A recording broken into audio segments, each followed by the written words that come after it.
bem-vindo a mais um programa ao vivo em que a gente discute alguns assuntos bastante relevantes aqui sobre o nosso Brasil. Hoje vamos falar da Previdência. Com um déficit histórico de quase 150 bilhões, a Previdência Social vai voltar à pauta do Legislativo, porque já na semana que vem uma comissão especial vai analisar a reforma que foi encaminhada para a Câmara. E o meu entrevistado de hoje ao vivo é Marcelo Caetano, secretário nacional da Previdência, que vai esclarecer as suas dúvidas sobre a proposta do governo. Você pode participar usando a hashtag super simples, né, Mauro? É muito fácil. Boa noite, Mariana. Boa noite para você que nos acompanha. É só usar o Twitter com a hashtag Mariana Godoy Entrevista. Você manda sua pergunta, seu comentário, sua opinião, sua dúvida. Até o presidente Michel Temer já curtiu hoje, Mariana. Ele tá deve de estar olho, tá de olho. Então, mande suas sugestões, quem sabe.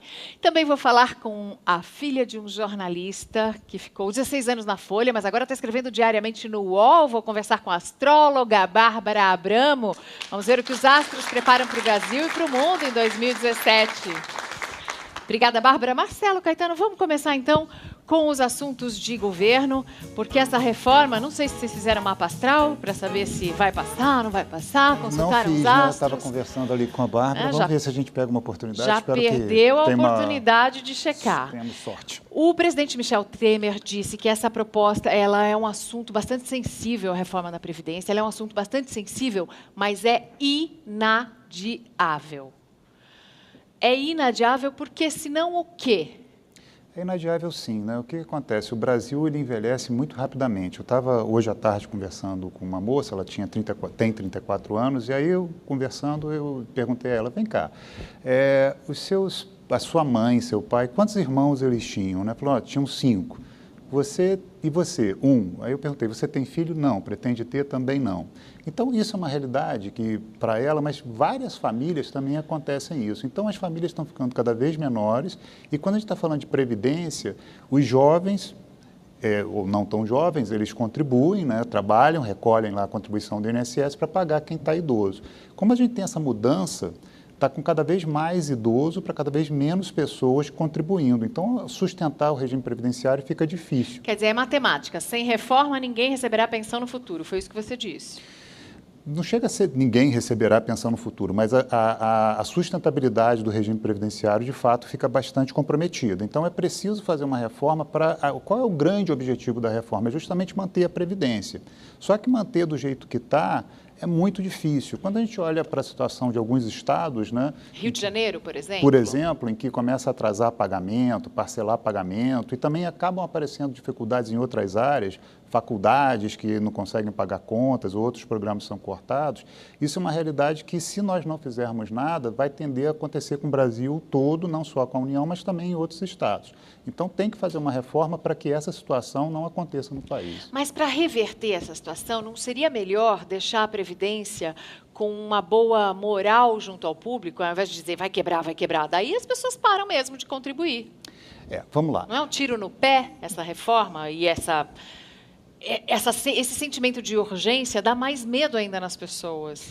Para que eu vou contribuir mais 20 anos e eu não sei o que vai acontecer lá na frente? Não, mas é justamente para fazer a reforma para que as pessoas possam ter a tranquilidade de contribuir para saber que vão ter um benefício lá na frente. Quer dizer, então não adianta a gente vender uma falsa promessa. Vender, olha, pode ficar tudo do jeito que está tudo bem. O que a gente fala? Os direitos, primeiro ponto, os direitos adquiridos, eles estão preservados. Então, por exemplo, quem já completou, já está aposentado, não muda nada para essa pessoa. Mesmo aquelas pessoas que não estão aposentadas, né, mas que já completaram as condições de acesso ao benefício. Por exemplo, um homem que já tem os 35 anos de contribuição, uma mulher que já tem 30 anos de contribuição, permanece tudo igual para elas, para essas pessoas. Então, a gente não está mudando isso, a gente está mudando para quem? Para quem ainda não se aposentou. E aí, mesmo para quem ainda não se aposentou, homens com 50 anos ou mais, mulheres com 45 anos ou mais, tem regras de transição para essas pessoas. Então, a mudança ela é gradual. Na reforma que nós propusemos, a transição da regra atual para a regra nova vai levar 2 décadas. 2 décadas? 2 décadas. Tá.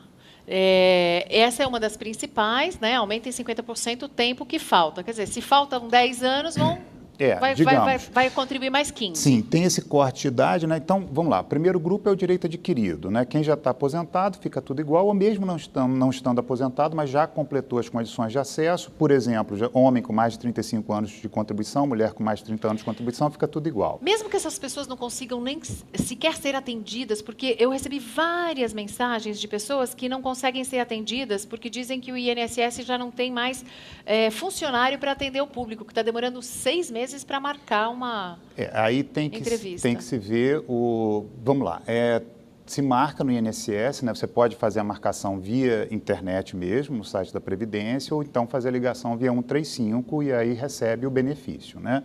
Em função da data da marcação e não da data que a pessoa foi lá e foi atendida, tá? Então, se houver esse atraso, vai considerar a data que houve a marcação e vai se pagar esse atrasado. Ótimo. Secretário, o senhor estava falando das regras de transição. Queria aproveitar que a Laísa Machado acabou de mandar uma pergunta aqui para a gente. Acho que é uma oportunidade para esclarecer essas regras. Ela fala, sou professora, tenho 45 anos, iria me aposentar com 50 anos. Agora, como é que fica o meu caso? Tá, vamos lá. Se tem mulher, como ela já tem 45 anos, ela entra na regra de transição, tá? Então, se ela é professora, aí vai ter que ver se é professora público ou privado. Mas vamos supor que seja uma professora da rede privada, tá? Então, 45 anos já entra na regra de transição. Quantos anos de tempo de contribuição que ela falou que já tinha? Ela não fala, ela não fala que ela iria... Mas vamos, no caso, como é professora, basta 25 anos, né, de tempo de contribuição. Então, por hipótese, devem faltar 5 anos, 5 porque anos. ela disse que vai se aposentar com 50, né? Faltaria, então, nesse caso, teria um adicional de metade do tempo que estaria faltando. Então, no caso, como ela, faltam 5 anos ainda, supondo, faltariam o quê? Soma metade desse tempo, 2 anos e meio, em 7 anos e meio, em vez de 5 anos, ela se aposentaria. O Admilson pergunta, por que esperaram o INSS chegar nesse estado tão crítico para anunciar uma reforma? Isso é um problema, né? De fato, a reforma, ela vem atrasada. Quer dizer, se houvesse uma reforma antes, a gente poderia fazer uma reforma não do nível que está sendo proposto. E, por conta disso, a reforma ela é dessa maneira. Agora, o que acontece? Se nós não fizermos nada e começarmos a atrasar, e, por exemplo, digamos, né, não é isso que a gente espera, mas digamos, não se aprova a reforma, quando chegar em 2019, né, um novo presidente eleito, ele vai ter que se defrontar com esse problema e vai ter que tentar encontrar algum jeito para arrumar. Como a gente vai atrasando e prorrogando, a solução que vai ter que ser proposta vai ter que ser mais forte ainda em função do atraso. Então, de fato, atrasar não é uma boa medida. E essa reforma é cara cara, assim, é importante para o governo Temer, porque ele diz que quer colocar o país nos trilhos e quer deixar tudo encaminhado para o próximo presidente. E essa é uma das mais importantes. Com o Rodrigo Maia agora na presidência da Câmara, isso deve ser facilitado? O que acontece, um ponto importante de se observar nessa reforma é que ela é uma reforma que eu chamo que não é uma reforma de governo, é uma reforma de Estado, é uma política muito mais de Estado do que de governo. Por quê? O governo chama para si, a administração atual chama para si todo o custo político da reforma, mas se você for ver quem vai efetivamente se beneficiar dessa reforma, não é a administração atual, são as administrações futuras, né? Porque o governo atual está chamando para si toda a responsabilidade. Se fosse fácil fazer a reforma da Previdência, já teria sido feito antes, né? Então, realmente, é porque é difícil, é preciso ter um governo com uma visão de Estado e menos de governo para tocar isso. É importante o que acontece. O Congresso é soberano, a gente vive num ambiente democrático, então existe a separação de poderes, executivo, legislativo, judiciário. Naturalmente que o presidente Temer encaminhou a proposta de reforma da Previdência ao Congresso, mas agora está no Congresso. Então, se a Câmara resolver mudar alguns dados, pode, alguns pontos pode. Ela tem soberania para tudo isso, tá? Ela tem soberania. Isso? Pois é, então vamos lá. Ela tem soberania tanto para indicar a velocidade da reforma, tem soberania também para indicar o que vai mudar, o que vai permanecer. Como é uma emenda constitucional, não tem nem sanção nem veto presidencial. A Câmara, não só a Câmara, o Congresso como um todo, Câmara e Senado mudam e promulga-se a partir dali.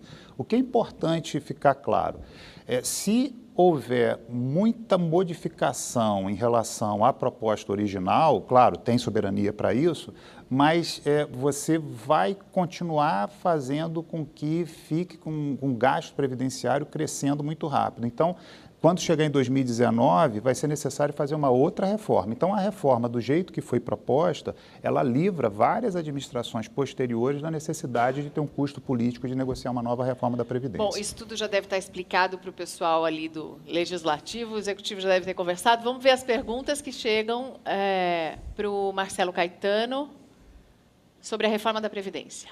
Geralmente as reformas previdenciárias, e esta atual não é diferente, elas são motivadas pela alegação de déficit, quer dizer, faltam recursos, costuma-se alegar, para sustentar o pagamento das aposentadorias futuras. Ocorre, no entanto, que a Constituição tem sido modificada já há mais de 20 anos para retirar recursos da Seguridade Social, onde está a Previdência, via Fundo Social de Emergência, desvinculação de receitas da União, etc. O que eu gostaria de perguntar a respeito disso é o seguinte: por que o projeto não previu, já que ele está preocupado com a sustentabilidade dos regimes de previdência, que fosse proibido ao governo retirar recursos previstos especificamente para o pagamento de aposentadoria no futuro e proibir que isso seja usado, como se faz hoje em dia, para pagar juros de dívida pública, etc., já que isso afeta, evidentemente, a sustentabilidade do regime. Ok, bem, vamos lá. Quando a gente está falando de previdência social, aí tem dois grandes regimes, né? Tem um regime geral de previdência social, que é do INSS. E aí, como é que se calcula o déficit do INSS? Eu vejo o que se pagou de aposentadoria, pensão para as pessoas, que é a despesa, e vou contrapor isso ao que se arrecadou. Quando a gente pega o que se arrecadou no INSS, basicamente a gente pega o nosso contra-cheque, vê o desconto que tem lá, é esse dinheiro, soma de todo mundo, e também o patrão que paga. O que ocorre? Quando a gente está analisando o déficit do INSS, que o valor do ano foi anunciado na semana passada, né, do déficit de 2016, ficou em 150 bilhões, essa desvinculação de receitas da União não incide sobre o déficit do RGPS, nem do regime próprio de previdência, que é dos servidores públicos, né? Ela incide sobre outras receitas, mas sobre a receita especificamente que é descontada das pessoas e das empresas para o recolhimento da contribuição do INSS, não é incidência de DRU. Mas, por exemplo, olha, por que em curto prazo, ao invés dessa reforma previdenciária, não fazem a reforma no sistema da DRU e excluem a Previdência da DRU? Pois é, mas é esse ponto mesmo. Quando a gente calcula o déficit da Previdência Social, isso é importante ser esclarecido. Bem, o que é DRU? Né? DRU é desvinculação das receitas da União. O que ocorre?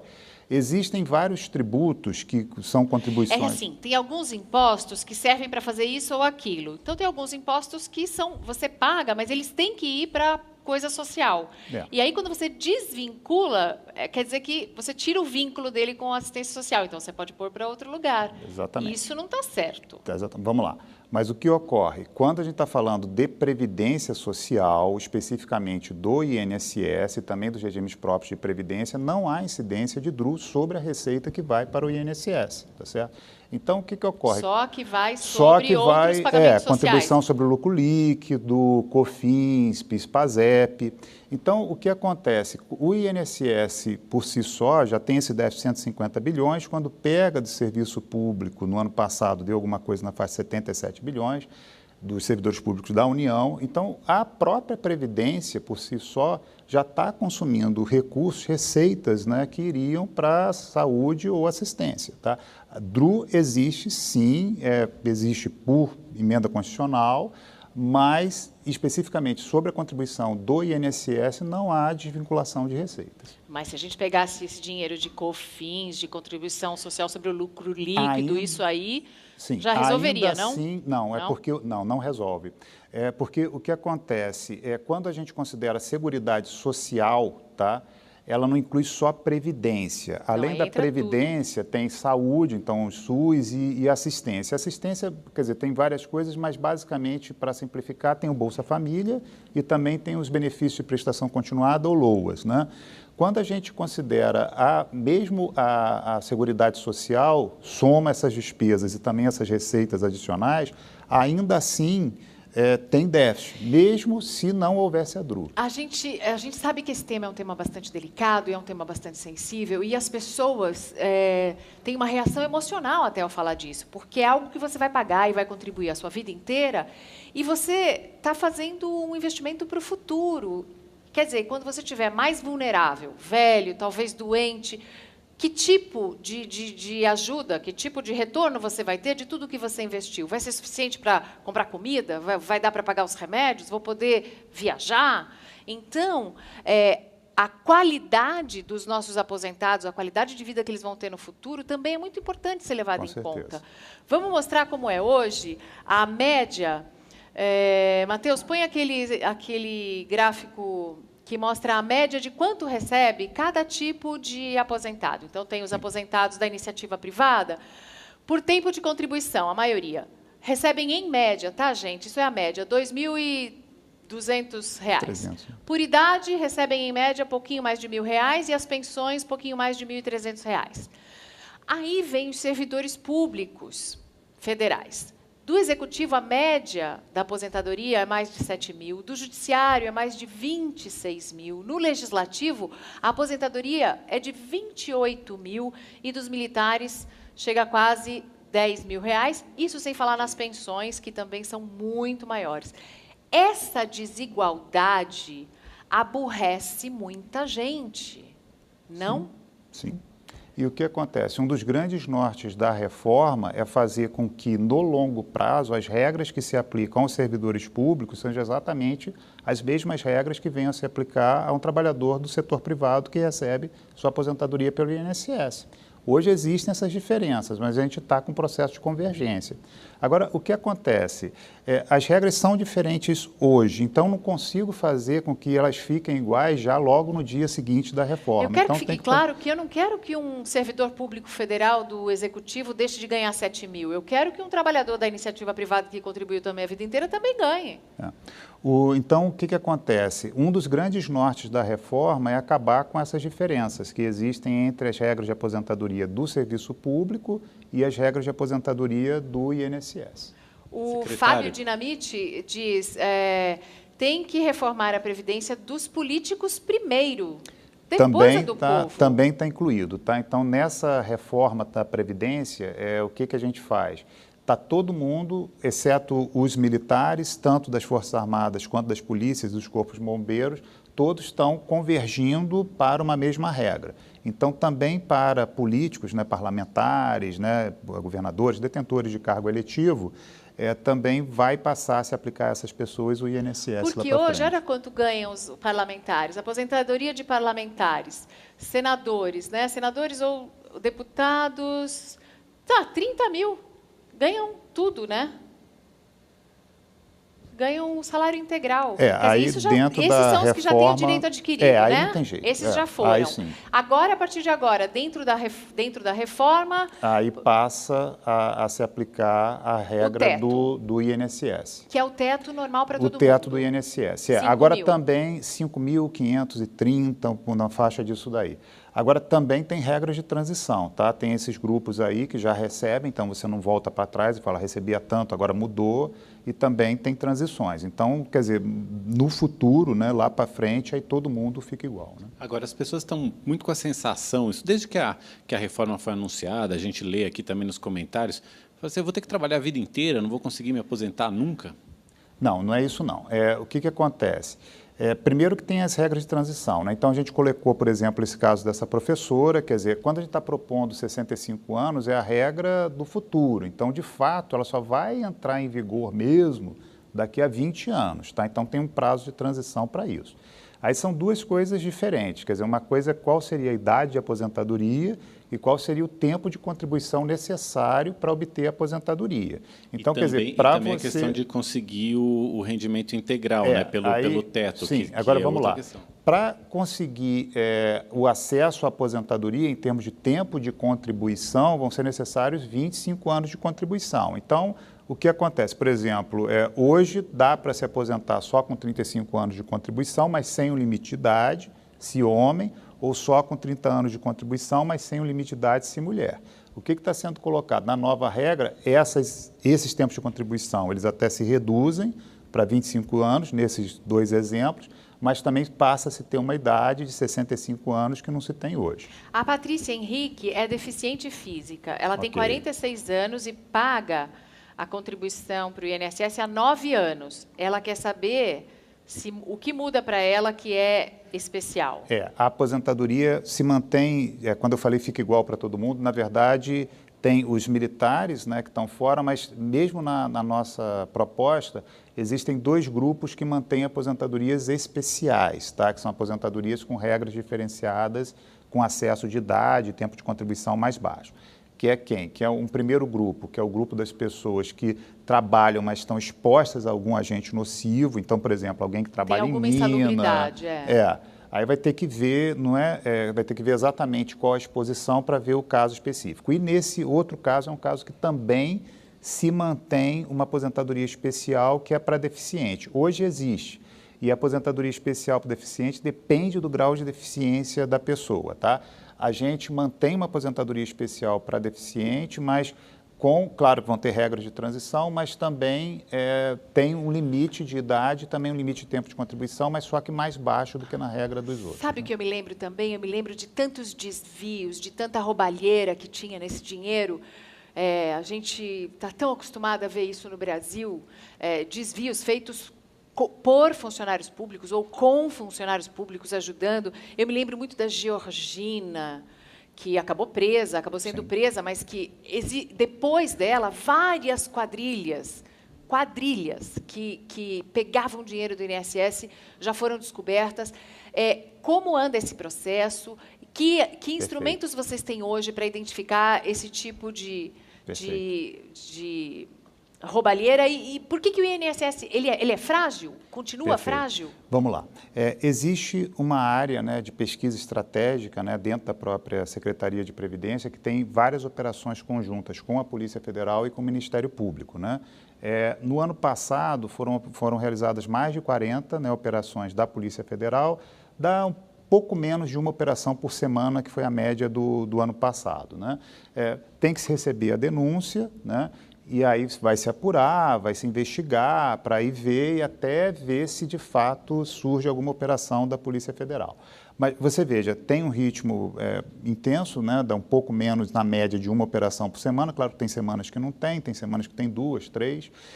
Mas veja só, isso é extremamente relevante, tem que ser feito, né? E até para coibir a continuação desse tipo de prática. Só que mesmo no ano passado, né, mesmo com esse ritmo mais intenso de operações, o total, quando a gente pega do que deixa de ser gasto em função do combate às fraudes, deu 300 milhões de reais. É muito dinheiro, então isso indica que, de fato, a gente tem que continuar, tem que fortalecer essa área, mas indica que não é o cerne da questão da Previdência, né? Porque o déficit por si só deu... Só um instantinho. O déficit por si só já deu 150 bilhões e mesmo essas operações todas estimam um potencial de redução de gasto de 300 milhões. Aqui no Twitter tem uma sugestão da Estudar, que diz: por que não pega o dinheiro da corrupção e bota na Previdência? Seria bom, né? Várias outras áreas, né? Mas tem uma outra também, que é o seguinte, até o Tiago está perguntando aqui. Ele fala assim, quero ver acabar com as isenções de contribuição do INSS. Quanto que atualmente existe de desoneração e isenção? Exatamente.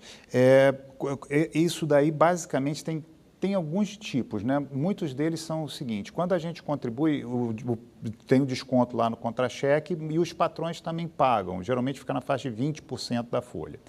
Dependendo da situação, ou tem uma contribuição mais baixa, ou então nem paga. Então, tem as isenções que tem isenção de filantropia, tem simples, que vale para pequenas empresas, algumas exportações tem isso aí também, microempreendedor individual, teve o projeto das Olimpíadas, algumas empresas que trabalharam lá tiveram também isenções, desoneração de folha, tem várias, tá?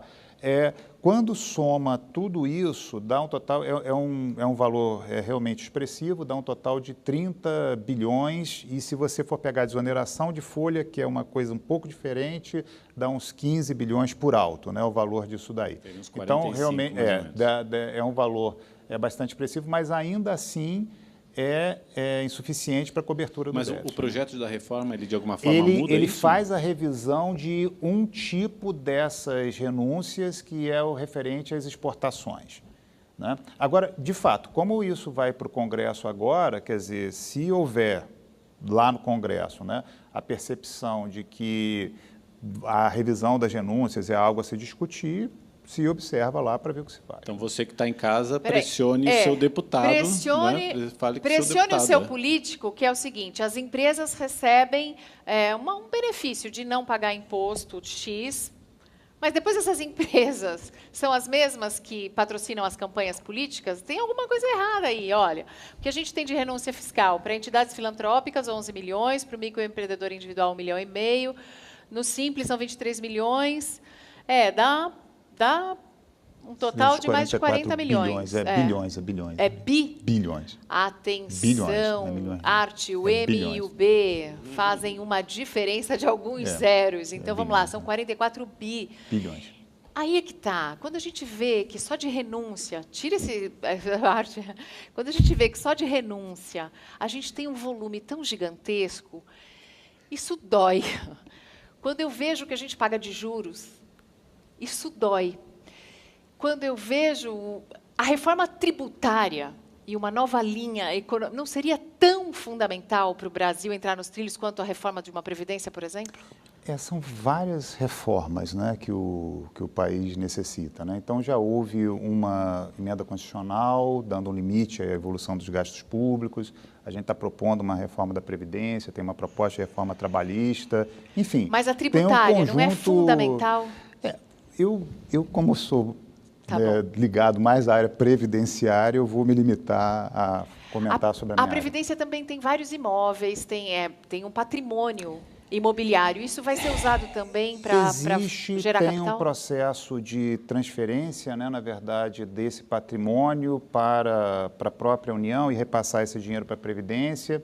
Mas também é outra coisa relevante, quer dizer, o último número que eu tive acesso total, porque tem muito patrimônio do INSS, mas que você não vai contar. Por exemplo, tem a agência do INSS, a sede do INSS, isso não conta, né? O último número que eu tive acesso tinha uma estimativa de valor do total dos imóveis do INSS em 5 bilhões de reais, tá? Claro, é muito dinheiro, mas, de fato, não paga nem um mês da folha do INSS aqui em São Paulo. Então, também não resolve o problema. Mas tem um processo de transferência desses recursos.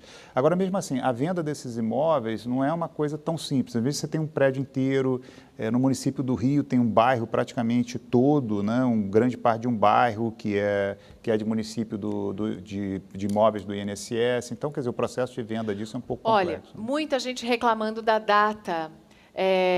Muita gente dizendo que vai morrer antes de pagar, que vai desistir de contribuir porque nunca vai chegar aos 65 anos. Quer dizer, é muito difícil também falar com os jovens. Hoje, 6 em cada 10 jovens têm algum tipo de poupança, é uma poupança, mas não necessariamente seja uma previdência, uma coisa para o futuro, né? Vamos ouvir também mais uma crítica em relação à idade mínima. Anos, é o que você falou, pouquíssimas pessoas terão 49 anos de contribuição. Mas o nosso país, nós não podemos esquecer que é um país continental, de dimensões continentais, e extremamente desigual. Nós não podemos dizer que a expectativa de vida de um trabalhador, de um cidadão aqui de Brasília, é o mesmo de regiões mais pobres do país, do Nordeste, do Norte, do Centro-Oeste, de todos os estados, as regiões, têm bolsões de pobreza. Então, nós levantamos recentemente a expectativa de vida por municípios e tem vários municípios, vamos colocar aí, dar um exemplo no Maranhão, tem vários municípios no Maranhão que a expectativa de vida é 64 anos. Então, a pessoa não vai nem chegar aos 65 de vida, ele só vai poder se aposentar aos 65, ou seja, não vai se aposentar.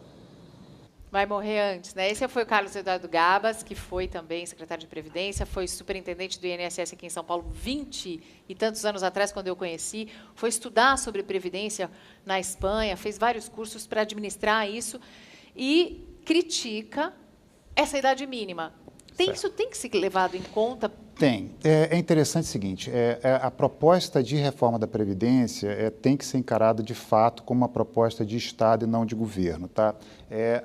Por volta de um ano, né, atrás, a presidente anterior, ela fez, na abertura do trabalho dos congressos, ela fez um discurso e enfatizou nesse discurso a necessidade da reforma. Né, o comentarista anterior até fazia parte do governo anterior. Mas a Dilma não tinha apoio político para que essa proposta fosse encaminhada e passasse. Mas colocou um ponto importante, que é uma coisa que, se você for ver, outro governo, uma outra administração, também enfatizando a necessidade da reforma da Previdência. Desde Fernando Henrique, eu me lembro de Fernando Henrique falando da necessidade de reforma da Previdência. Exatamente. Reforma da Previdência, a necessidade é desde sempre, né? Aí a gente vê a expectativa de vida, a menor em Alagoas, 64 anos, expectativa de sobrevida. Aí explica o que é a expectativa de vida e de sobrevida, né? O que ocorre, né? A expectativa de vida ao nascer está levando em conta quando se nasce, quantos anos se espera que venha a viver. A de sobrevida é, olha, já que passou de uma determinada idade, então, por exemplo, a pessoa tem 40 anos, quantos anos você espera que ela viva além disso? Quando a gente pega a expectativa de vida ao nascer, de fato, existe muita diferença entre regiões e mesmo dentro de um próprio município. Aqui mesmo, no município de São Paulo, dependendo do bairro, existe uma diferença alta, até maior do que entre estados, da expectativa de vida ao nascer. Por quê? Porque a expectativa de vida ao nascer é muito influenciada por mortalidade infantil. Claro que é algo que a gente quer que se reduza ao máximo que der para reduzir, mas a mortalidade infantil ela não afeta a questões de aposentadoria. Quer dizer, quando você for ver a aposentadoria, você já vai considerar a expectativa de vida numa idade mais alta. E aí essas diferenças não são tão expressivas. Eu tenho uma crítica que chegou aqui que diz assim, que ela pede para tocar na questão da DRU, já falamos sobre DRU, e diz assim, são amigos dos bancos privados, querem que a gente vá para a previdência privada. Não é verdade. Tá? O que acontece? Quer dizer, quando a gente pega as reformas da Previdência, mundo afora, a gente vê dois grandes estilos de reforma da Previdência. Tem um grande estilo de reforma da Previdência, que é o que está se fazendo aqui, que é o estilo que segue na Europa, né? Você muda a idade, muda a fórmula de cálculo de benefício, é um padrão parecido com o que aconteceu na Europa. Essa reforma da Previdência, que aí estimula mais a questão da Previdência privada, são as reformas que foram muito comuns aqui na América Latina, não no Brasil, nos anos 90 e anos 80, em que se muda o regime de financiamento da Previdência do jeito que é hoje, que você desconta e paga para quem está aposentado, para um regime de contas individuais, né? Em que você abriria uma conta, a sua Previdência seria em função de uma conta que você abre, como se fosse um FGTS, uma conta de poupança, alguma coisa desse estilo. A gente não está fazendo esse tipo de reforma.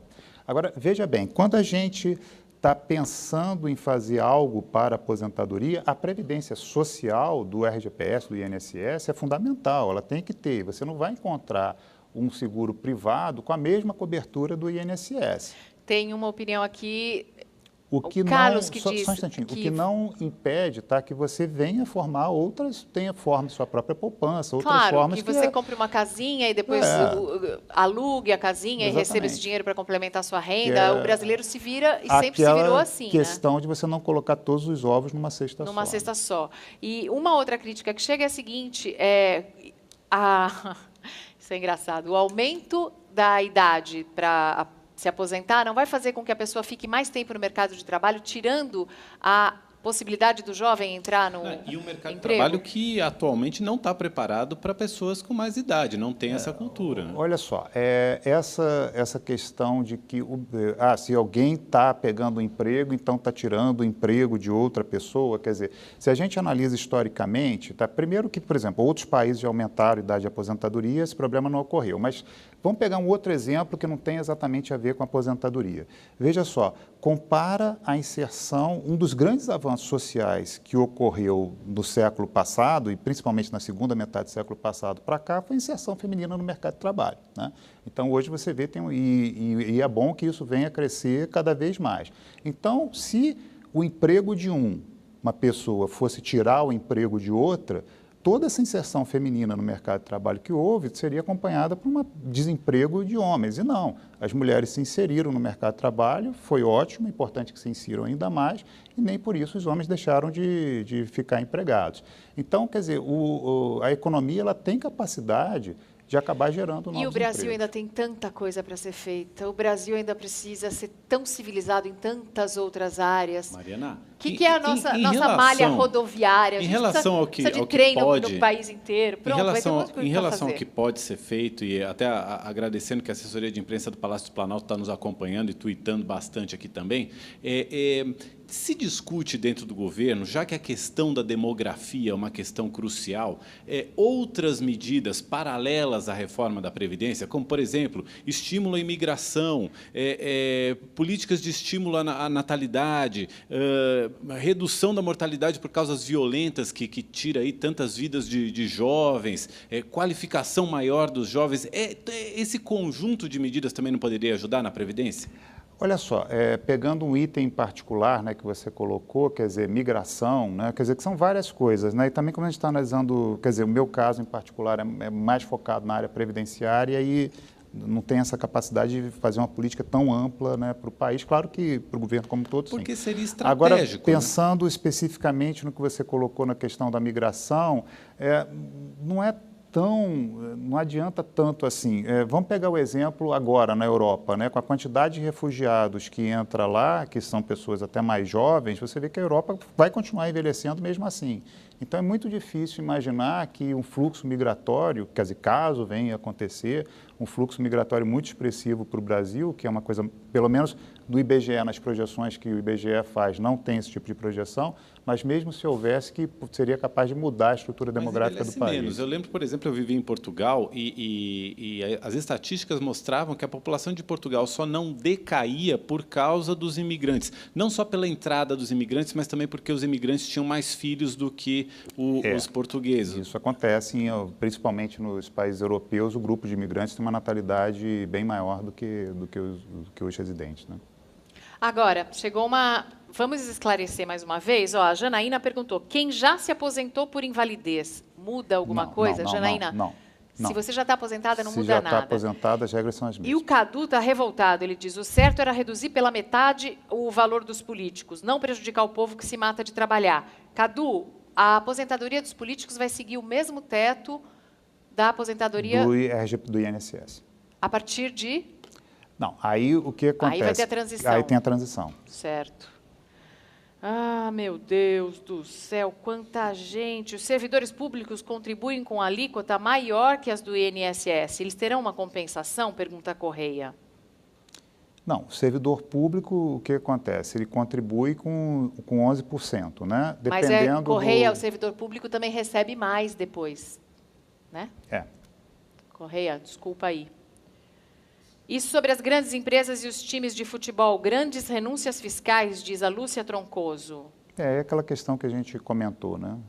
Aí se passa no Congresso, aí se discute esse tipo de assunto. Atenção, Congresso, reforma tributária, a gente não corre bem o risco, mais importante também. Secretário, de ter o seguinte cenário, com um mercado de trabalho que não está preparado para absorver pessoas de mais idade, as pessoas chegarem na hora ali que teoricamente iriam se aposentar, mas não têm a idade necessária, e perderem seus empregos, ou seja, vão ficar sem o emprego, sem aposentadoria e precisando de mais auxílio do Estado? Vamos ver. Quando você pega a idade mínima de aposentadoria de 65 anos, quer dizer, respondendo de outra maneira, né? Ela já existe hoje, quer dizer, a idade mínima da aposentadoria urbana, na aposentadoria por idade, porque essa de 35 anos, né, de tempo de contribuição sem idade, ou 30 para mulher sem idade, ela existe, mas nem é a maior parte dos casos. A maioria das pessoas se aposenta por idade. No urbano já existe essa idade de aposentadoria de 65 anos. O que acontece é que vale para o homem urbano, 65 anos. A gente está num processo de transição, igualando essa idade de 65 anos para homem e para mulher. Então, não é uma novidade em relação ao sistema previdenciário brasileiro. Uma mulher de 65 anos que deu aula a vida inteira para uma classe de 50 crianças não aguenta até os 65. Primeira série do primário. Estou falando porque eu vi minha mãe, deu aula a vida inteira, 65 é muito. Por exemplo, para uma professora. Tá. Mulher tem a mesma idade que o homem, o senhor acha justo? Quando a gente compara as regras de aposentadoria, as reformas previdenciárias mundo afora, uma das grandes tendências ou é igualar a idade de aposentadoria, né, entre homens e mulheres, ou então reduzir a diferença. Então, quer dizer, sempre a gente está observando nessas reformas, não aqui no Brasil, que manteve essa diferença de 5 anos, que é salvo engano meu, a maior diferença, ou se não é a maior, uma das maiores diferenças que existem quando se compara com outros países. Há uma tendência de igualação, tá? Agora, veja, são coisas distintas, tá? Uma coisa é observar que tem uma diferença de mercado de trabalho entre homem e mulher, e outra coisa é identificar a aposentadoria como uma solução para esse problema. Porque se a gente for começar a observar, tem um problema de gênero, tem um problema regional, tem um problema não sei o quê, e aí for tentar resolver isso por aposentadoria, você não vai conseguir resolver esses problemas por meio do sistema previdenciário e ainda vai agravar a situação do sistema previdenciário. Trabalhador braçal, por exemplo, tem alguma possibilidade de haver uma exceção? Esse já se aposenta aos 65 anos. Vários desses aí, no setor urbano, já se aposentam aos 65 anos, né? A aposentadoria por tempo de contribuição... Eu achei que fosse um pouco mais cedo, por causa do esforço. No urbano, a idade de aposentadoria hoje, na aposentadoria por idade, tá? Tem aposentadoria por tempo de contribuição, que são 35 anos, né, de tempo de contribuição para homem e 30 para mulher. Na aposentadoria por idade urbano, essas pessoas já estão se aposentando aos 65 anos. Então, quer dizer, não tem, o que está mudando é mais em relação à aposentadoria por tempo de contribuição. E também isso que a Mariana colocou de igualar a idade entre homens e mulheres. Olha, o Douglas diz que o pai dele faleceu e, quando era aposentado, recebia 930, mas que a pensão que a mãe dele vai receber é de 530. Ele pergunta se isso é o correto, essa perda tão grande. Não. Se o pai dele já faleceu e ele recebe a pensão, aí é um direito adquirido, aí não muda, não. Então, o pai dele faleceu aposentado, recebendo 930, mas a mãe está recebendo menos. Não. Ele disse que, então, Douglas, reclame no INSS, leve sua mãe, porque ela deve receber a mesma pensão. Porque tinham regras dependendo da data de falecimento dessa pessoa, tá? Mas, enfim, se foi dos 10 anos para cá, ou até mais, uns 20 anos para cá, receberia o mesmo benefício, né? Se já faleceu. Vamos falar dos autônomos. Ok. Um taxista, por exemplo, um autônomo. O que é que vai melhorar? Vamos ouvir. Marcelo Caetano, eu sou taxista, pago minha INSS como autônomo e gostaria de saber se essa lei atinge nós agora ou só os atuais que estão começando a trabalhar. Como fica para os autônomos a partir de agora e para quem já está contribuindo há algum tempo? Ok, é a mesma regra de quem está empregado, tá? Então, no caso dele, quer dizer, ele deve continuar contribuindo para a Previdência, porque, veja só, a contribuição para o INSS não está cobrindo só a aposentadoria, tá? Por exemplo, se ele fica doente, tem auxílio-doença. Se falece, tem pensão, que gera por morte para a família dele. Se ele se invalida, tem uma aposentadoria por invalidez. E, no caso, por exemplo, se fosse uma mulher, tem um filho, tem também o direito a um salário de maternidade, tá certo? Então, quer dizer, tem que se levar essas coisas em consideração, porque quando a gente está falando de previdência do INSS, não é só a aposentadoria, tem todos esses outros benefícios. No caso, a situação, se é autônomo ou não, é a mesma situação que ocorre para quem é empregado, normal de uma empresa privada, tá? Porque se ele é autônomo, está contribuindo para o INSS. O que acontece se ele tiver mais de 50 anos, né? O que vai acontecer? Vai ter que ver, ele é autônomo, aí teria que contribuir por 35 anos, digamos que ele tenha 53 anos, supondo, tá? E 33 anos de contribuição, estariam faltando 2 anos para ele se aposentar, passa a se aplicar um adicional de 50%, ele 3 anos. Trabalha 3. Ok. Ficou registrado. A gente precisa fazer um break, Mauro? Não sei, mas deixa eu fazer uma pergunta antes do break. Ontem, o ex-presidente Lula esteve com o presidente Michel Temer no hospital por ocasião da morte de Dona Marisa Letícia. E o presidente Lula falou, presidente Temer, não faça a reforma da Previdência agora. A gente não é hora, a gente não faz reforma de Previdência com o país em recessão. O que o senhor teria a dizer? Deveria ter feito quando a economia estava crescendo, né? No governo dele? Aí não se faz, aí tem que se fazer em algum momento, né? E numa situação, quanto mais se prorroga, mais forte tem que ser. Então, se essa reforma tivesse sido feita há 10 anos, 20 anos, quer dizer, ela anteciparia já vários problemas, né? Se nós prorrogarmos ainda mais a reforma, não fizermos agora, deixarmos para frente, porque tem uma recessão, porque tem alguma outra coisa, ela vai ter que ser mais forte lá no futuro. É um remédio amargo. É um remédio necessário. O senhor tem convicção de que o Congresso está absolutamente convencido de que esse remédio é necessário na dose que o senhor quer? O Congresso tem a sua soberania, né? Quer dizer, a gente forma as nossas convicções. Quer dizer, eu já estou há bastante tempo nessa área, né? Eu tenho uma formação de pesquisa nessa área, sou servidor público e me dedico a isso como pesquisador e também trabalhando no próprio governo com isso. Se a gente vai conseguir convencer as pessoas ou não, é outra questão, mas, enfim... não é uma convicção que se formou da noite para o dia, é uma convicção que se formou por um tempo de estudo. O senhor é um quadro mais técnico. Com quem o senhor está contando no governo para agir politicamente junto ao Congresso? Com o próprio presidente da República? Tem um núcleo político, né? Claro que não tem como se fazer uma reforma, a gente não vive numa tecnocracia, né? Quer dizer, é uma democracia, mas, enfim, o importante num ambiente democrático é que se consigam tomar decisões que sejam políticas, mas tecnicamente embasadas. Então, naturalmente, que a gente tem um contato com o núcleo político, que é quem vai fazer mais essa negociação juntamente com o Congresso, com o nosso apoio. O Rafael Barcelos diz que falta educar o povo para guardar seu próprio dinheiro e que talvez previdência privada seja o caminho e que o Estado não tem que ficar com essa função. Essa é a opinião do Rafael Barcelos. Vamos lá. Não, eu não concordo com isso, Rafael, um banco privado, quando quebra, meu bem, você fica a ver navios. O governo não pode quebrar. Previdência social é fundamental, tá? Então, o que acontece? Quer dizer, todo mundo... Eu vou pegar o meu caso em particular. Quer dizer, eu comecei a fazer faculdade e ganhei uma bolsa lá. Eu aproveitei o dinheiro que eu ganhava dessa bolsa para contribuir como contribuinte facultativo, estudante para o INSS. E acho que fiz uma decisão acertada. Tá? É importante para essas várias coisas, tá? Que cobre não só a aposentadoria, quanto mais tempo você tem, mais você ganha. Agora, claro, nós não devemos colocar todos os ovos numa cesta só. Se você conseguir formar uma poupança adicional...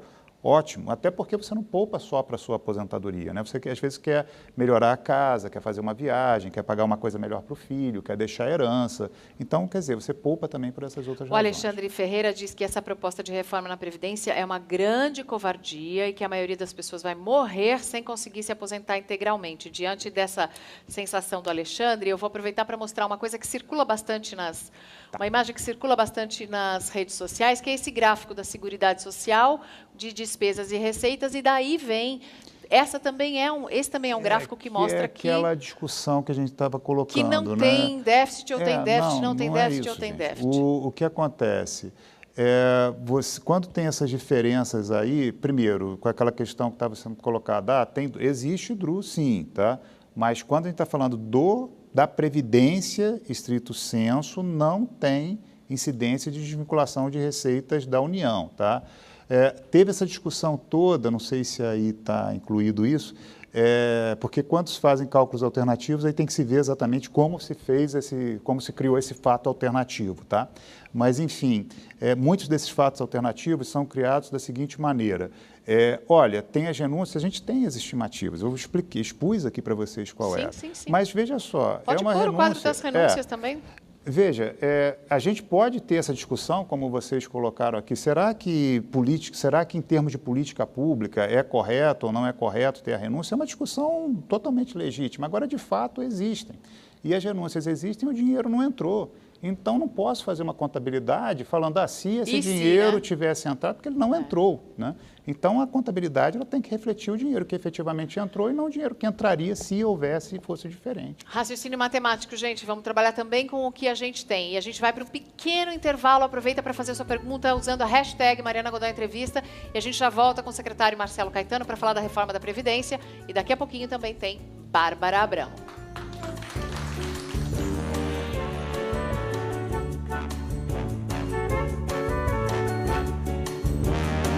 E a gente continua recebendo as suas participações aqui pelo Twitter, falando com Marcelo Caetano, secretário da Previdência, sobre a reforma na Previdência, que, segundo o presidente Michel Temer, é inadiável. Então, vamos lá. A pergunta que chega do Eduardo é: por que não cobrar os devedores antes de avançar sobre a proteção de mulheres deficientes, dos trabalhadores rurais e dos idosos mais pobres? Existe sim, né, essa dívida ativa do INSS, então a Procuradoria-Geral da Fazenda Nacional tem as políticas de recuperação disso. Agora, veja, nem sempre é tão fácil recuperar esse dinheiro. Tá? Muito dessa dívida é de empresa que já faliu há vários anos. Algumas de valores muito altos são de pessoas também que até já morreram. Então, quer dizer, tem um trabalho sim de recuperação, mas muitas vezes é de empresa que vai ter que dar prioridade à dívida trabalhista, que nem pagou ainda. Então, tem uma dificuldade de recuperação. Mas o INSS demora para agir nesses casos? Na verdade, isso... Depois de um ano sem recolher, já devia ir em vários cima. Casos, mas isso não é só em dívida para governos, né? Mesmo em dívida privada também acontece isso. Né? Olha, o governo, ao mesmo tempo em que propõe a reforma, cogita um refis, um refinanciamento de dívidas, que acaba tendo uma redução ou um perdão dos valores. Não seria correto cobrar os cerca de 2,5 trilhões de reais, segundo um relatório recente da Procuradoria-Geral da Fazenda Nacional? Não, a dívida da Previdência em si, da dívida ativa da Previdência, não tem um valor tão elevado assim, não. Tá? E muito dessa dívida ativa da Previdência, ela tem uma dificuldade de recuperação, né? Quer dizer, muitas empresas já fecharam há vários anos, então tem algumas companhias aéreas que já não existem há 10, 15 anos que estão lá, e tem uma ordem de recebimento disso. Então, tem que pagar primeiro a dívida trabalhista, até chegar esse tipo de dívida. Então, é um trabalho, de fato, difícil. Mesmo recuperação de dívida, quer dizer, não estou falando que não tem que ter, nem isso, mas mesmo no privado, às vezes, é difícil. Né? Então, quer dizer, às vezes tem alguém que deve a um banco e o banco mesmo tem dificuldade de recuperar. Caloteiros em todo lugar. Secretário, dúvidas que estão chegando aqui. Como é que fica a situação? Marcelo pergunta, como é que fica a situação dos policiais e bombeiros e também as pessoas perguntando como fica a situação dos militares. Policial separa, de acordo com a proposta, se é policial militar ou se é um policial não militar, tá? Bombeiros e policiais militares, eles são tratados por legislação do próprio Estado, tá? Então, por exemplo, aqui no Estado de São Paulo, se o Estado de São Paulo quiser alterar, isso não precisa de uma reforma constitucional, ele faz a reforma aqui, especificamente para esse grupo dos estados. Os policiais não militares, aí as regras são constitucionais e houve a reforma lá. E como é que fica para os policiais não militares? Os policiais não militares também, naturalmente, que tem uma transição, né? Mas as regras são as mesmas que se aplicam aos civis e aos servidores públicos ou não servidores públicos. E as Forças Armadas? Forças Armadas, aí não tem um tratamento à parte. No momento, não, mas, enfim, pode entrar em alguma discussão. Hoje, um militar aposentado, se ele morre, a aposentadoria passa para a mulher dele. Gera pensão, né? A pensão para filha cônjuges. Também? Aí depende da data que o militar ingressou. Tá fazendo uma análise mais simplificada, o militar que ingressou até 2001, caso ele tenha optado por contribuir um pouco a mais, ele ainda pode gerar pensão vitalícia para a filha. Para a filha. Se ele optou por contribuir um pouco a mais. O militar que ingressou depois de 2001, aí não tem mais essa geração de pensão vitalícia para a filha. Acabou a pensão vitalícia para a filha. Dos militares que ingressaram depois de 2001, por aí. Agora, quem ingressou antes, aí fez uma opção de ou pagar um tanto a mais e ainda continuar a gerar pensão vitalícia para a filha ou não. Mas existe a intenção dos militares acabarem tendo uma legislação ou regras parecidas com as dos civis? Isso vai ter que se passar por um processo de discussão juntamente com o Ministério da Defesa e com o próprio Planalto para ver essa situação em particular. O John diz que é melhor uma aposentadoria privada, é só escolher um banco que não vá à falência. John, na Europa muita gente se deu mal também e na crise de 2008 nos Estados Unidos também. E eu tenho aqui, já estou perdendo, é tanta gente. Claudinei, ele diz que, basicamente, INSS significa isso nunca será seu.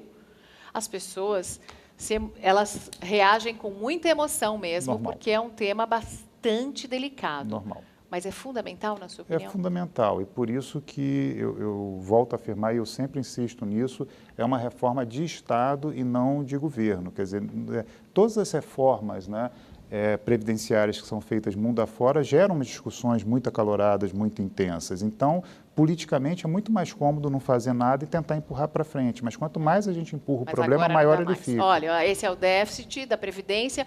Aí a gente vai pôr o dos servidores federais e dos militares, que dá mais ou menos a metade dos 150 bi de déficit. entre os... Isso é só dos servidores públicos. O Isso é 150 só dos bi é servidores... outro a mais. O 150 bi é separado disso daí. É 150 bi mais 77? É. Aff, Maria, deixa eu encostar aqui.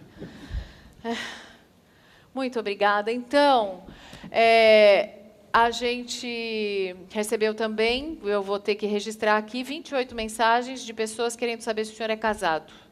Ele é casado, gente. Tem daqui a mão, ó, aliança na mão, que mostra na câmera.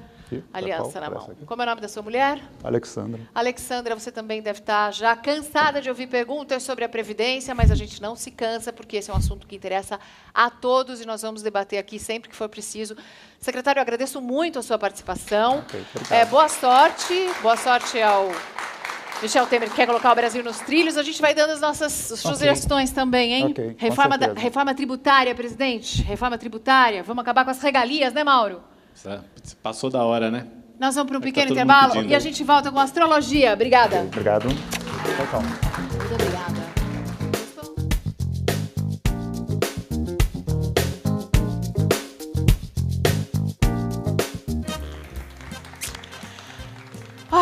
Vamos um pouquinho mais de calma agora, depois de todo esse debate sobre a Previdência, e é um assunto ao qual a gente vai voltar sempre que vocês pedirem, sempre que vocês quiserem. Agora eu vou conversar com a Bárbara Abramo. Eu falei no começo do programa que ela é filha do Cláudio Abramo, ela é filha neta de um anarquista, ela tem uma formação sólida universitária em ciências sociais, e ela optou, ela escolheu, desde o ano 2000, no século XXI, ela resolveu se dedicar exclusivamente, ou mais prioritariamente, à astrologia. Isso. Boa noite, Bárbara. Por quê? Então, eu comecei a estudar, eu sempre achei super interessante. Você tem uma formação muito sólida. Assim, eu fiz formação acadêmica. Acadêmica. Né? Não, e aí eu comecei a me interessar, porque, na verdade, a astrologia é uma linguagem, né? É uma linguagem como qualquer outra. Então, se você tira toda uma festividade que eu chamo de esquizotérica, né, que é assim, é uma mistura de maluquice com esoterismo mal compreendido, e você tenta ver a astrologia na sua base histórica, inclusive, é um negócio muito interessante. Ela reproduz as grandes questões das épocas, né? Então, se pega livro antigo de astrologia, então tem lá como saber se você vai capturar um escravo que ficou fugido, porque ela vai registrando as preocupações de época, tá? Isso é uma coisa. E assim, é o seguinte, a astrologia como linguagem, ela surge junto com a política, né? Assim, nos seus primórdios, quando você vai estudar história, você vê os imperadores lá na Babilônia mesmo, né? Tanto que a coisa começou lá. Os egípcios, os caldeus, a astrologia ocidental. Estava sempre muito ligada com o poder, que é quem quer saber o futuro. Quem quer saber o futuro? Quem tem algo a perder. Porque o povo, essa noção de fazer mapa astral, é uma coisa que vem O povo só vai na cigana ler a mão para saber se o amor está preso. Mas quem domina, quem tem poder, quem tem dinheiro e quem tem muita coisa a perder, desde sempre, né, consulta a astrologia. E aí isso aí vem vindo, né? Eu gosto muito dessa parte. A Igreja Católica também tinha astrólogos? Também. Assim como tinham papas que tinham filhos, né? Tinham papas que usavam astrologia, chefes militares. Tem um dos maiores astrólogos do Ocidente, que é o cara que fez uma compilação do estado da arte no século XI, século XII. Ele era conselheiro militar do conde de Montefeltro, na Itália, de uma cidade-estado, perto de Firenze. E ele ajudou e ele ganhou a guerra contra um papa. Então, tinha assim... Então, no século XVIII, isso começa a diminuir. Eu estava te falando antes... O que aconteceu no século XVIII que a astrologia deixou de fazer tão parte, ou deixou de ser exibida, assim? De ser considerado um conhecimento que tinha algum status de credibilidade. Foi com o advento do iluminismo, né, da deusa razão. Botaram a razão como uma grande... Né? Agora, tem tanta coisa que a razão não explica, o amor, a arte, a eletricidade não são... A eletricidade também? Né? Parece que não é possível provar a eletricidade, eu não sei direito isso aí. Mas, assim, seja como for, a astrologia tem uma história muito junta com o coletivo, com o político. E, ó, papas, reis, imperadores, grandes generais, marechais. Napoleão também usava astrologia. Não, Napoleão, ele tinha um astrólogo que era conselheiro dele e, graças ao Napoleão, a grande reforma napoleônica, que se começou a anotar o horário de nascimento das pessoas na certidão. Porque antes... Antes o povo não tinha horário de nascimento, não tinha mapa astral. O que tinha era astrologia horária. Você ia lá no astrólogo, você fazia uma pergunta, o astrólogo olhava o céu do momento e te respondia. Vou assinar um contrato, vou fazer uma festa, tal dia é bom, tal horário é bom. Era uma coisa mais para... isso é a eletiva. Mas isso continua existindo, não continua? Continua. Grandes empresários... É que com Napoleão, a partir de Napoleão, começaram a registrar na nossa certidão de nascimento o horário do nascimento. De nascimento. Então, aí as pessoas começaram a ter acesso a uma coisa que só rei e rainha tinha, né? Que é o horário de nascimento, o mapa astral de nascimento. Porque a gente parte do princípio de que o começo das coisas guarda em si o seu desenvolvimento posterior. É uma coisa que em grego se chama katarké, que é a junção de duas palavras, né? Quer dizer, o início traz em si toda a sua potencialidade de desenvolvimento. É por isso que o astrólogo está sempre a fim de saber que horas que a tal coisa começou, que horas que o Temer assumiu, né? Que horas que não sei quem foi internado. Por exemplo, no caso da Dona Maria Letícia, esse evento tão triste que aconteceu, tão recente, eu apliquei um conhecimento super básico que vem da Caldeia, né? E depois foi aprimorado pelos médicos ingleses do século XVII, Nicholas Culpeper.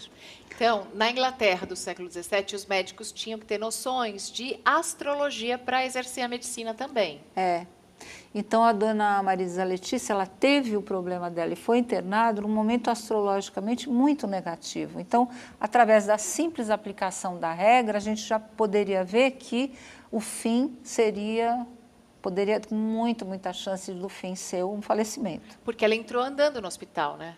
Ela entrou caminhando no hospital, mas aquele horário, o que estava acontecendo? Uma lua vazia? Era uma lua minguante, que é sempre uma lua de finalização, indo na conjunção com Saturno, que é o ceifador, né? Nossa. Então, é o fim mesmo. A gente falou no começo do ano sobre astrologia com a Leiloca Neves, e ela falou que o Donald Trump está com um mapa horrível, que ele é o demônio, basicamente. A Leiloca também, ela tem outro estilo. Falou que ele é o mal personificado e que o mapa dele está, inclusive, pior do que o do Collor na época do impeachment e que ele não dura na presidência. Então, o Trump, eu até trouxe aí o mapa dele, né? O Donald Trump, o mapa que a gente tem dele realmente é preocupante, né? Esse é da posse dele, então. É da posse. Aqui é da posse do Trump e aqui é do mapa dele. Desse lado esquerdo. É esse ponto, Marte, na conjunção do ascendente ali, em oposição com a casa 7 e com o meio-céu ali, que faz ele ser uma pessoa muito egocêntrica. Quer dizer, não é que faz, deixa eu explicar. É que parece que senão parece que a gente acredita que é um planeta, né? Não é isso. Existe uma ressonância, vamos dizer assim, uma analogia, tá? Então a gente consegue saber o que está acontecendo aqui olhando o caminho dos astros. É o contrário do que as pessoas pensam. Pode né? botar de novo o mapa do Trump, que ela vai falar mais dele. Muito bem. Então o Trump nasceu com esse Marte no ascendente. Então é uma pessoa muito energética. Ele vai lá e faz. Só que ele quer que as coisas saiam do jeito dele, que está em Leão. Leão é um signo de autocratas, de gente que concentra muito poder. E ele é uma pessoa que tem uma dificuldade muito grande de se relacionar, de negociar. Né? Ele sabe mandar, mas não sabe negociar. Ele não sabe negociar. Jamais seria um diplomata.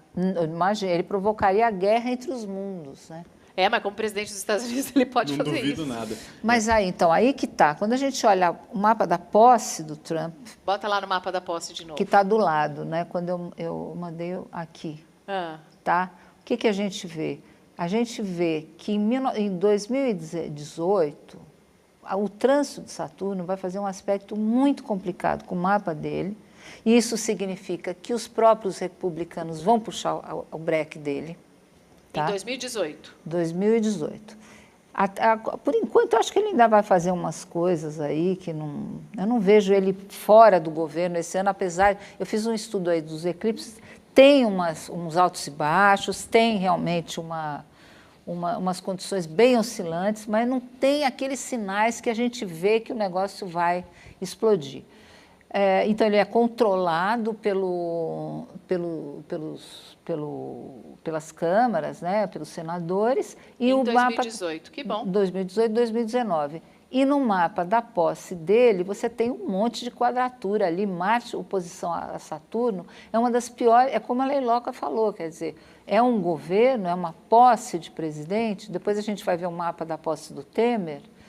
É uma posse de presidente que já na sua própria natureza já indica uma briga entre os poderes, que é o Marte em oposição com Saturno, é o princípio da briga, da luta por espaço e tudo isso. Isso sem falar em toda a conjuntura de Urano em oposição a Júpiter, que ele pensa que ele tem acordos com grupos lá que vão roer a corda e vão expor ele, inclusive na questão dos serviços públicos. Então é um mapa que você olha e fala... Como é que esse homem vai conseguir ficar 4 anos no poder com esse mapa? E com um monte de eclipse caindo e um mapa ali dele que é tão complicado. Vamos rapidamente no mapa do presidente Michel Temer? Vamos lá. Michel Temer, o mapa da posse. Mapa da posse. Então, aqui a gente tem o mapa do Temer desse lado e ali o mapa da posse do presidente. Do atual presidente. Então, o que é que a gente tem? Em comparação com o mapa do Trump, vocês estão vendo aquelas linhas azuis ali? O desenho está mais normalzinho. Não é? Não dá, até para quem não entende nada, não vê que tem ali um equilíbrio, ali Sim. Né? Não é que não tenham problemas, existem problemas, é uma posse que vem com a Lua no ascendente, a Lua é o astro das flutuações, por excelência. Então, o governo já flutuou bastante, né? Tanto o ministro flutuou já... Isso vai ser uma característica, né, desse ciclo. Tudo que começa é uma coisa que começa nesse horário que traz em si a própria oscilação. Mas você tem um trígono ali, né, de Júpiter, na casa 2 dos recursos, em trígono com Plutão, ali na casa 6, e ali que são os ele não tem recursos... Não precisa ter específica, porque eu não sei nem qual é a casa 6, nem qual é o Plutão. Não, tá certo. Então... O que eu quero dizer é o seguinte, tem um apoio. Tem apoio. Tem apoios, tem muita gente, eu já vi muita gente dizer, inclusive videntes por aí, que ele não vai chegar até o final do mandato. Eu não tenho evidência, não tenho nada. A única coisa que eu traduzo a língua da astrologia para o português. Que diz a astrologia? Né? Que não tem como esse homem cair do poder. Entendeu? Ele tem apoio para governar. Ele pode até ele chegar e falar, não quero brincar mais, está aqui a bola. Entendeu? Mas assim, dizer que ele, por exemplo, em comparação com o mapa do Trump, é completamente diferente. Completamente diferente. A gente tem como interpretar um pouco esse momento que o Brasil está passando? Questões de corrupção vindo muito à tona, as pessoas muito revoltadas com a política, pedindo alguma transformação. E essa vai ser a nossa última pergunta, praticamente, porque a gente tem mais 2 de programa. Como Brasil, é que a gente então. interpreta isso? Então, é assim, no mapa, porque a gente usa o mapa do Brasil, que é o 7 de setembro, eu uso também o mapa da República, e o que você tem ali são trânsitos de planetas lentos, Urano, Netuno, Plutão, fazendo aspectos muito tensos, desafiando as crenças, a base de formação do Brasil. Né? E a gente tem toda uma situação aí de mudança só em 2019. 2019? Vai acontecer alguma coisa em abril aí em relação aos recursos naturais. Desse ano? Que vai ser uma nova linha aí que vai aparecer para a economia. Recursos naturais. Recursos Água, naturais. petróleo, nióbio. Eu estou muito preocupada com o aquífero Guarani. Né? A água vai ser um bem cada vez mais rico e o Brasil está com esse risco de entregar na mão de empresas multinacionais a exploração desse recurso. Mas, de qualquer maneira, depois de 2019, 2020, o Brasil vai passar por uma tal transformação que muitos dos problemas que a gente julga tão graves e tão pungentes agora, eles terão... É como se você... a gente está preocupado aqui, vamos trocar o estofado dessa poltrona, Mariana. Podemos também. Aí, de repente, aparece um estofado crocodilo aqui, entendeu? Aí a gente vai prestar atenção no crocodilo, senão ele vai morder a gente. Ai, por favor, um crocodilo em 2018, 2019, não. É, uma coisa assim, tipo um fato que vai... Vem para melhorar? Você fez uma pergunta para ele. Vem para melhorar ou para piorar? Uma coisa nova, por exemplo, que eu acho bem legal, que é um bom sinal que a gente tem, 2019, 2020, a gente vê uma participação maior da população na prática dos representantes do povo no parlamento. Eu não sei o que vai acontecer, mas a gente vai ter mais influência de... Mais participação do povo. Mais participação. Programa ao vivo é assim, a gente acaba no meio do papo quando ele tá mais legal. Bárbara, você vai ter que voltar. Tá bom. Vamos falar de eleição de 2018 com Bárbara Abramo, porque os textos dela no Facebook são maravilhosos, eu acompanho sempre. Obrigado. E a gente agradece a sua audiência, o seu carinho no Twitter. Obrigado por sermos mais uma vez Trending Topics. Mauro, obrigada. Secretário Marcelo Caetano, volte sempre. Vamos continuar discutindo as principais mudanças. Bárbara, obrigada. Adorei, viu? Eu também. Que pena que foi pouco tempo.